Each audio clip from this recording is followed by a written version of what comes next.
আবার বলেন। তার একটা 8 বছরের মেয়ে, তার মা একজন বিধবা হয়ে গেল।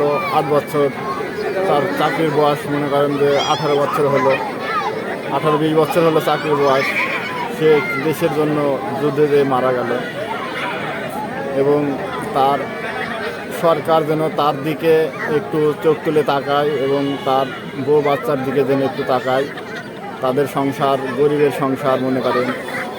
তারা এক সময় অনেক গরিব ছিল, এখন হয়তো বা একটু চাকরির জন্য একটু কিছু করতো, তার আগেই সন্ত্রাসীরা তার জীবন কেড়ে নিল।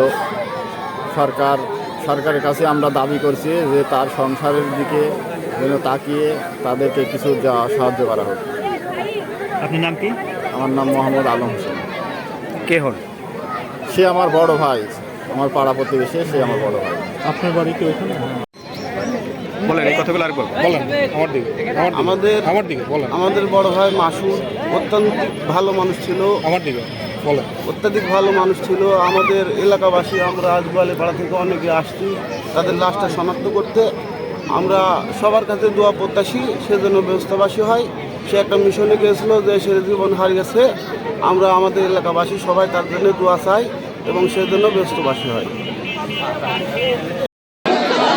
জন্য কিছু তালকিন করবেন, করে জানাজা সালাত আদায় হবে। এখানে বক্তৃতার কিছু নেই। হ্যাঁ, আমরা জানাজা সালাত সুশৃঙ্খলভাবে আদায় করে আমরা শেষ করবো। ওয়াকিল দাওয়ানা পরিবারের পক্ষ থেকে তার ছোট ভাই। আসসালামু আলাইকুম ওয়া রাহমাতুল্লাহি ওয়া বারাকাতুহু। মাসুদ আমার বড় ভাই ছিলেন, একসাথে যে ভাই আমরা চলাফেরা করছি। তার আচার ব্যবহারে চলাফেরা করতে যদি কোনো রকম আপনারা ভুল করে পান, তার পক্ষ থেকে আমি আপনাদের কাছে আন্তরিকভাবে ক্ষমা করছি, আপনারা ক্ষমা করে দিলেন। এবং তার কাছে যদি কোনো রকম আপনারা কোনো কিছু লেনদেন থাকে আমাদের কাছে এসে বলবেন, আমরা দেওয়ার চেষ্টা করব। এবং তাছাড়া যদি আপনাদের কোনো হক নষ্ট হয়ে থাকে, আল্লাহর রাস্তায় এই জিনিসটা খুবই বিনীতভাবে আপনাদের কাছে বলছি, আপনারা তাকে মনে থেকে ক্ষমা করে দেবেন এবং তার জন্য দোয়া করবেন। তার একটা সন্তান রেখে গেছে, আমরা যেন তাকে দিনের মাধ্যমে, ইসলামের মাধ্যমে সেই মেয়েটার অসুবিধা করে যেন আমার বড় ভাই জান্নাতে যেতে পারি, সেভাবে মানুষ করতে পারি। সেই জন্য আমাদের পরিবারের জন্য সবাই আপনারা দোয়া করবেন। আসসালামু আলাইকুম ওয়া রাহমাতুল্লাহ। তাই নিজেই মরহুমের জানাজার ইমামতি করবেন। জানাজার নামাজের নিয়মটা আমি বলছি। জানাজার পর আমরা দুরূদ শরীফ পড়ব। তৃতীয় তাকবীরের পর আমরা দোয়াটা পড়ব, আল্লাহুম্মা গফির লিহাইয়িনা। আসসালামু আলাইকুম ওয়া রাহমাতুল্লাহ। এখনই জানাজা শুরু হবে। আমরা সকলে জানাজায় অংশগ্রহণ করার জন্য কাতারে দাঁড়িয়ে আস্তে।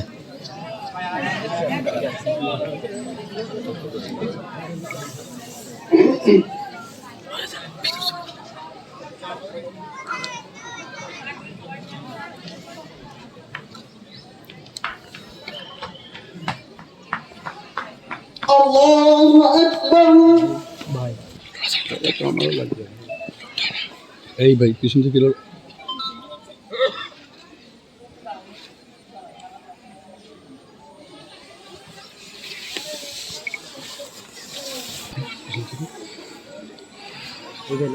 আল্লাহু আকবার।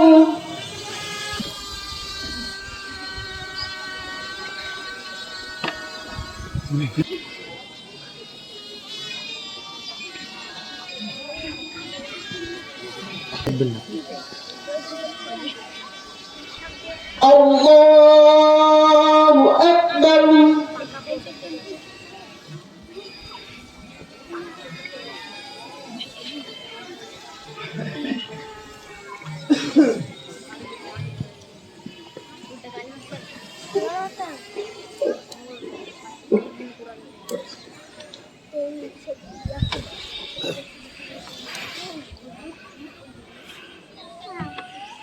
আল্লাহু আকবার। আসসালামু আলাইকুম ওয়া রাহমাতুল্লাহ। আসসালামু আলাইকুম ওয়া রাহমাতুল্লাহ।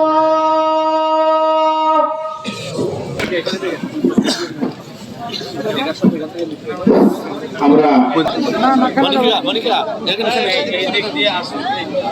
একদিকে সারিবদ্ধ হন, একদিকে একদিকে এক লাইনে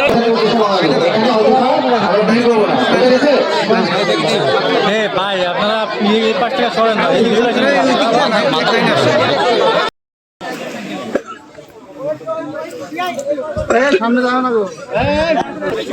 হ্যাঁ, এবার সামনে আসলে গেলে তো আমরা একটু ছুটে নিতে আমি এখানে শুধু নামানো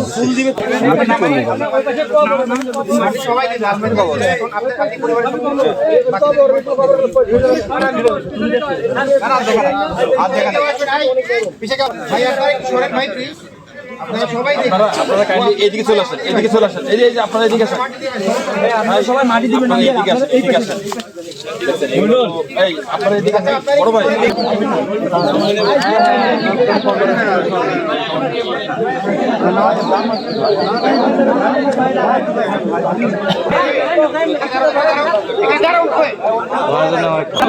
গামছা দেন একটা ভিতর দিয়ে তোলার সময় হাত দিতে হবে তো।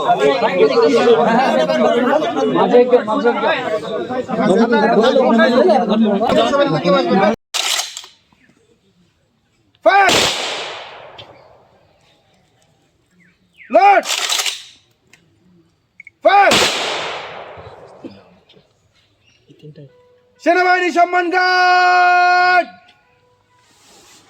অস্ত্র নামা।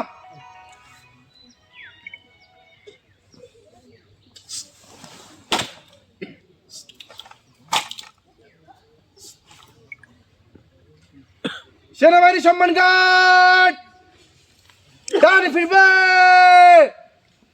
ডানে গুড। সেনাবাহিনী সম্মান গার্ড বামে থেকে চল দে চল।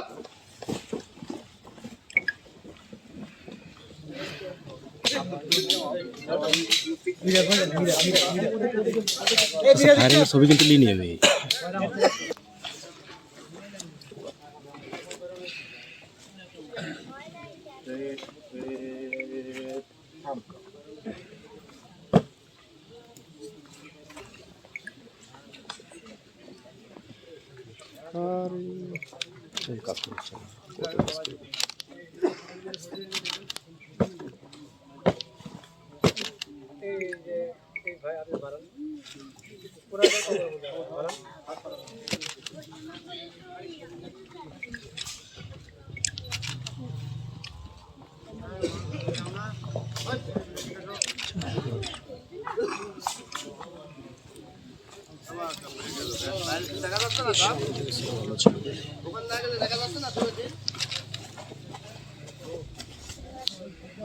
রানা রব্বুল আলামিন আপনার দায়িত্ব পালন করতে গিয়ে রব্বুল আলামিন দায়িত্বরত অবস্থায় শাহাদাত তেলাওয়াত করেছে, এর সওয়াব তার আমলনামায় দান করুন। রব্বুল আলামিন তার পরিবার পরিজনকে ধৈর্য ধারণ করার তৌফিক দান করুন। রব্বুল আলামিন তার জীবনের সমস্ত গুনাহ খাতা maaf করে তাকে জান্নাতুল ফেরদাউস নসিব করুন। ইন্নাকা আনতাস সামিউল আলিম ওয়া তুব আলাইনা ইন্নাকা আনতাত তাওয়াবুর রহিম বিরহমাতিকা ইয়া আরহামার রাহিমিন।